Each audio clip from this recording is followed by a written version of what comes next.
Voltamos com Cíntia Lopes. A cada 48 segundos acontece algum tipo de acidente de trabalho no Brasil, atingindo diversos profissionais em diferentes áreas. Em 2015, o estado do Rio registrou mais de 46 mil acidentes. A gente falava no bloco anterior sobre o papel da educação nesse processo desde a infância. Que tipo de trabalho é feito pelo Ministério Público junto aos estudantes? Existe um programa no Ministério Público do Trabalho que chama o MPT na Escola. É um programa desenvolvido pelo Núcleo do Trabalho e Erradicação do Trabalho Infantil, mas que ele pode ser utilizado igualmente para levar essa questão de saúde e segurança nas escolas. Independentemente desse projeto MPT na Escola, o Ministério Público do Trabalho recebeu um convite de um técnico de segurança do trabalho, o senhor Orlandino Santos, e que ele estava desenvolvendo nas escolas essa consciência de preservação e adoção das medidas relacionadas à saúde e segurança.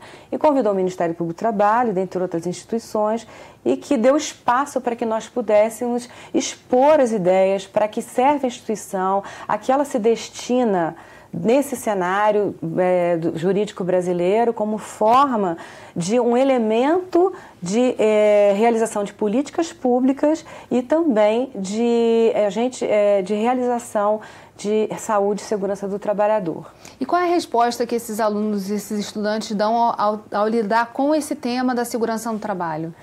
Eles desenvolveram nas escolas, algumas escolas públicas, não foram todas, né? Isso ainda está caminhando, mas com grande sucesso. Eles começaram a ter acesso ao teor das normas regulamentadoras, que elas abordam, né, cada tipo de atividade, e começaram a desenvolver a importância e a consciência do que é uma comissão interna de prevenção de acidentes, e começaram a analisar a escola como se fosse uma empresa. E criaram também o serviço especializado de saúde e segurança nas escolas. Então, assim, como identificador dos problemas para que eles possam sentar e resolver, tal qual uma empresa. Isso, eles estão, na verdade, são elementos multiplicadores dessas informações, que vão passando para as suas famílias, vão passando para os seus vizinhos e outros colegas, e é assim que a informação caminha, né? Então, eu acho que é uma ação que tem tido bastante sucesso e tende a crescer.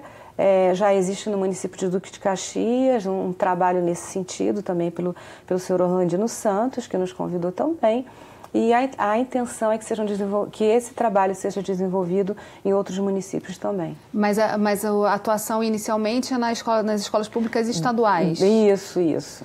Agora, era interessante esclarecer assim, qual o caminho assim, que o cidadão, o trabalhador deve seguir quando ele é a vítima de um acidente de trabalho. Quais são as instituições a que ele pode recorrer e qual o papel de cada uma nesse processo? Sim, quando o trabalhador sofre um acidente, naturalmente ele pode procurar, né, o sindicato de classe dele, pode procurar, com certeza, o Ministério Público do Trabalho, porque a ação do Ministério Público do Trabalho é uma ação coletiva, não é só para ele, porque a partir da ocorrência de um acidente, pode-se ter a ideia, como eu disse anteriormente, se existe naquela empresa uma política de saúde ou ela é ineficiente, saúde e segurança.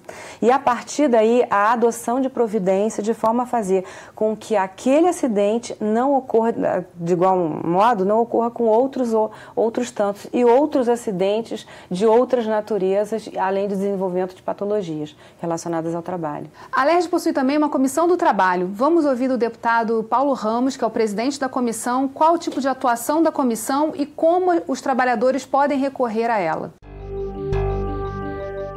O Brasil é quase que campeão mundial de acidentes de trabalho. Basta olhar na Previdência também para constatar o grande número de trabalhadores que adoecem em decorrência das péssimas condições que enfrentam no seu local de trabalho. A Comissão de Trabalho que eu presido tem feito várias audiências públicas, inclusive mobilizando a Superintendência Regional do Trabalho, os auditores fiscais do trabalho. Existe uma lei também de minha autoria que cria a delegacia de polícia para o registro e investigação dos acidentes de trabalho, para que o sofrimento do trabalhador não fique contido exclusivamente no seu ambiente de trabalho. É claro que precisamos trabalhar muito, mobilizar muito, especialmente as representações sindicais, para sensibilizar o setor patronal.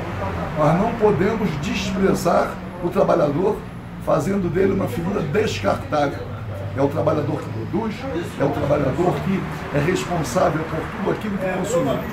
Não desprezamos o investimento do capital. Então, é um esforço muito grande e vamos perseverar nessa luta. Respeitar o trabalhador, respeitar quem produz, dar a ele condições de vida e de trabalho, principalmente em relação à saúde e à sua vida. Além dessas ações que o Ministério Público tem feito com os estudantes e com órgãos de classe, o que tem que estar no radar dos empregadores em relação aos acidentes de trabalho e a atuação desses empregadores quando acontece algum acidente na sua empresa?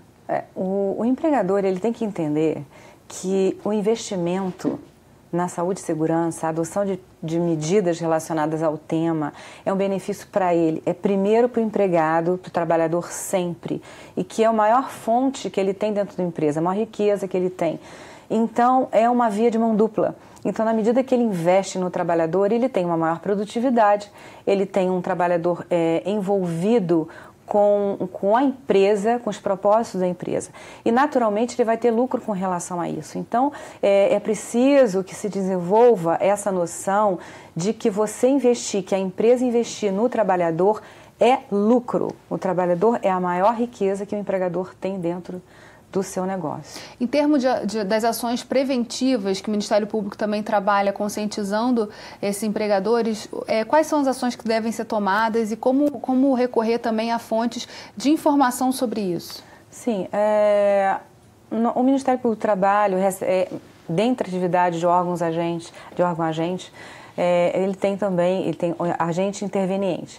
O agente é a atuação investigativa e que ela pode se dar também, uma outra atuação, de forma preventiva. Nessa prevenção são desenvolvidas campanhas com cartazes, folders, seminários, né, exposições, e palestras em alguns entes públicos, por exemplo, e levando sempre essa ideia de preservação da vida do trabalhador. E também podem ser feitas audiências públicas, né, que você chama um ramo da sociedade, da atividade de trabalho, e que você pode tratar de igual maneira, né, levando a consciência de todos eles. Por exemplo, um setor da construção, atualmente existe